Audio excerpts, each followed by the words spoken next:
Once upon a time, there was a kind young girl whose name was Andrea. She lived together with her mom in a small house. They just led a happy and peaceful life day by day. Until one day, Andrea's mom fell sick. She tried all the ways to cure her mom, but there weren't any improvements. Seeing her mom get weaker gradually, Andrea was so depressed. But she didn't give up. She decided to go and find the best doctors in other places. An old man in the village told her to find a goblin that lived in a mountain 6 miles away. Maybe it could help her mom. Andrea, you should go to that mountain. Look for a goblin living there. She might help. Andrea thanked the old man and went on immediately. She went through a very long road across the deep forest and finally came to the goblin shelter. Andrea saw a big cave entrance in front of her, and she decided to go inside. Stepping inside the cave, she saw a goblin with a small figure and an ugly face that was sitting next to the fire. She approached it and said hello. Hello, I'm Andrea, who lives in a village 6 miles away from her. I'm sorry to disturb you, no. The goblin looked at her irritatedly. What are you doing? What are you here for? Andrea told the goblin about her mom and asked it to help her. After hearing Andrea's honest words, the goblin threw for a while. Then looked at the pole. Alright, I will help you, but we have to exchange something. I can help you for free. Do you have anything valuable, like gold or silver? I don't have any valuable things with me, but if you accept my mom, I would be your assistant. Is it okay? Upon hearing that, the goblin disagreed, suggests one condition. If so, then you have to sign a contract. When your mom recovered, your name would belong to me.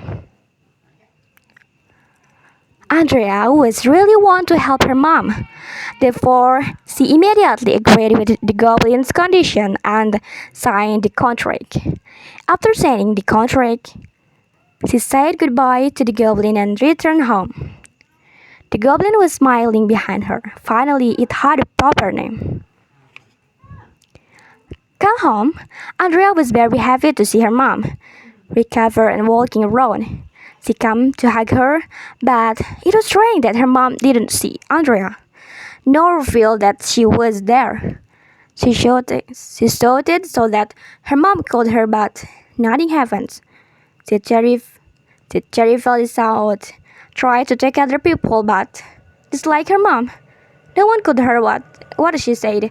Suddenly, Andrea remembered the contract. It turned out that the goblin didn't just take her name, but also her identify as well. Since then, she was like an invisible shadow inside her own village, and walked around this differently every day. On this side, after taking Andrea's name, the goblin turned into her and went to Andrea's house to live with its rake. In serious matters, the goblin kept doing bad things and created bad dreams among the villagers. Andrea's village used to be peaceful. Everyone got out well with each other. Since the goblin rival, it kept dividing all the people and made them hate each other. It also disrupted her mom and didn't care about her at all. It showed all the properties in her house, and even Andreas' father's, and even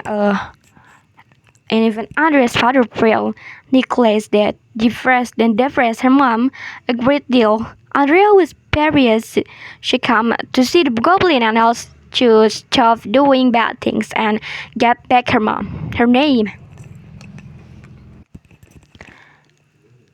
You tricked me to use my name and harm everyone.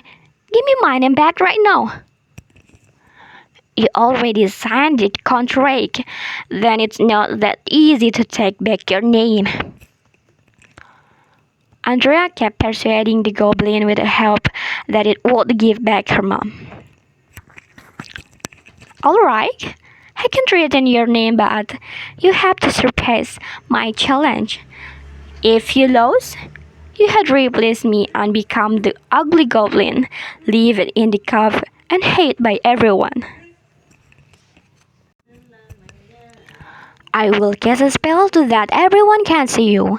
Tomorrow morning, we will stand in front of your mom, and if she could tell me, and she could tell who her daughter is, I will return your name.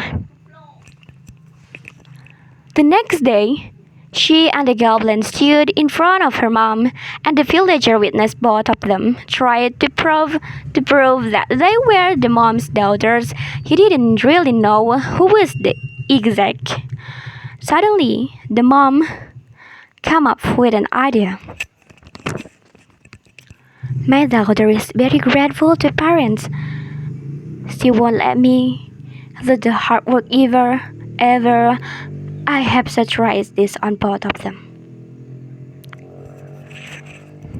Sweetheart, you look right now. Let me cook the meal and wash the clothing for you. Oh, dear mom, you are the greatest person on earth. You're really the greatest person on earth. But I didn't accept that she went to Andrea and said the exact thing. Andrea saw the mom and she hugged her.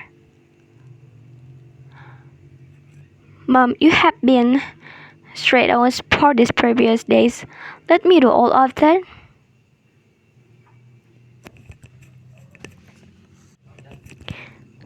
Sweetheart, you look at me. You look right now. Let me cook the meal and wash the clothing for you. Andrea saw the mom and she hugged her. Mom, you have been stressed now for these previous days. Let me do all of them. The mom happily pointed at Andrea and sighed the villager that it was her daughter. The goblin saw it so angry. It saw itself and attacked Andrea. It cast the spell at her case. Luckily, Andrea still carried the fang with her. The spell hit it and the replied. The goblin was hit by its own spell and yelled painfully before turning into dust. The goblin was destroyed. Of course, the villager had a peaceful life again, as they were before, and her mom hugged each other tightly and just dove on triples. Since then, they live happy and peaceful life forever after.